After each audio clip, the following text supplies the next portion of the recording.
Hello, BookTube, and welcome back to Private Eye July 2025.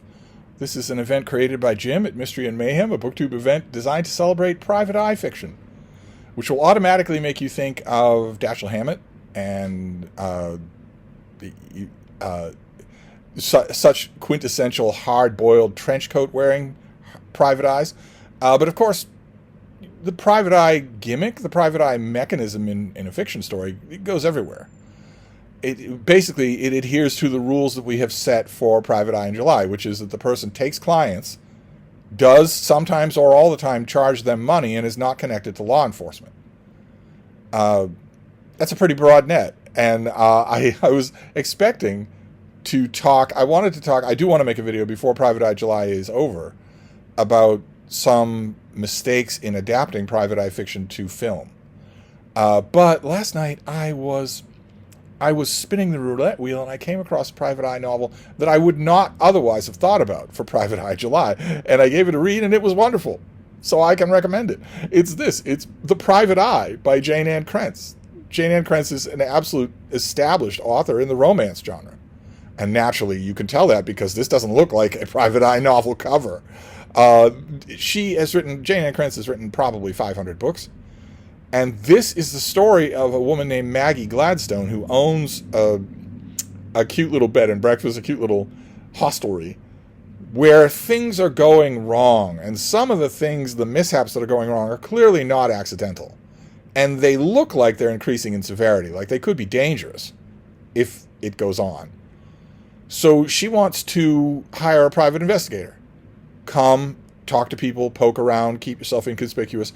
Get me some leads. Figure this out. The police aren't interested in these wild goose chases. They don't think there's anything to it. But if I pay you, then you might be able to figure out what's going on. But the business is slow, so she can't afford a really expensive private eye. So she gets a guy named Josh January, easily the star of the show, easily the best character in the book.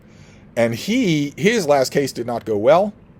It did not go well, and has left him bruised and battered and hobbled. He's on crutches.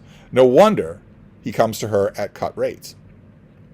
But he decides to take the job because he's being driven crazy by inactivity. So he goes to the Pacific Coast and he settles himself in at the place and in with the routines of all the long-term residents and the temporary residents and the colorful folk around the town. A very warm and embracing novel, not at all like the atmosphere of most private eye fiction, not in the slightest. But this was very warm and embracing. This is, if anything, I didn't think it was possible, a cozy private eye novel.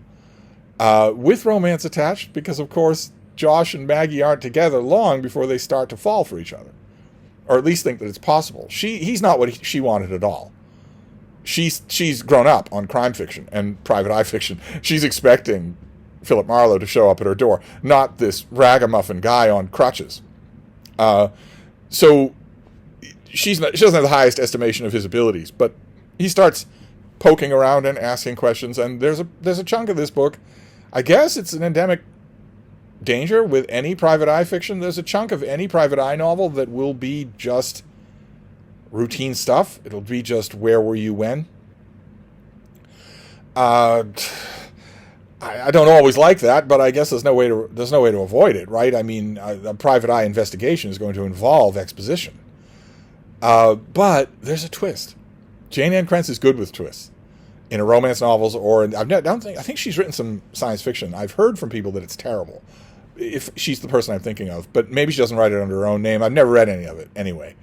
But she's good with twists, and she comes up with a really good one for this book. There's a twist to Josh January that I don't think you'll see coming. I didn't see it coming. You'll see what's going on at the bed and breakfast. You'll see that coming a mile away, I think. That didn't require a private eye. It just required Maggie to stop talking for a minute, sit down at the kitchen table, and actually think about it, and she doesn't want to do that.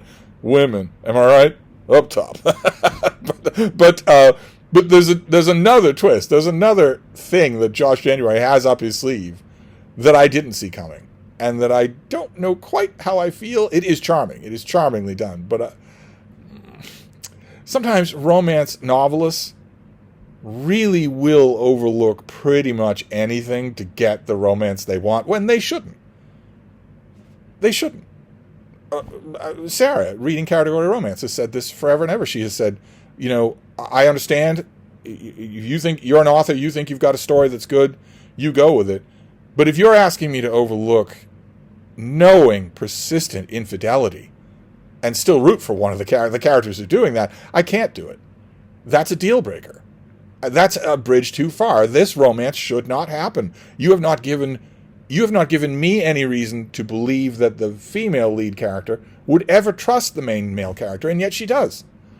I see that in romance authors, and I know when they get close to the finish line, they want, you know, a happily ever after, and are sometimes willing to overlook things.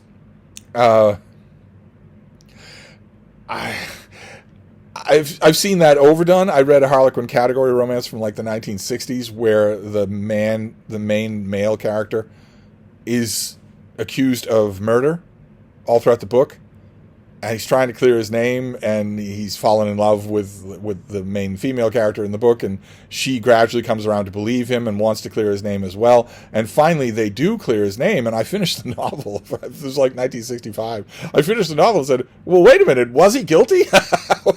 You want so bad for these two to drive off in their Ferrari that you haven't quintessentially solved whether or not he's guilty? Is she next?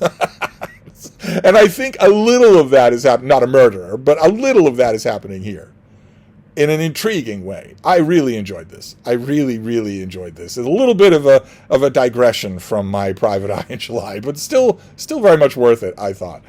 So I'll wrap this up for now. We'll see what I throw on the pile tonight. Thank you, BookTube.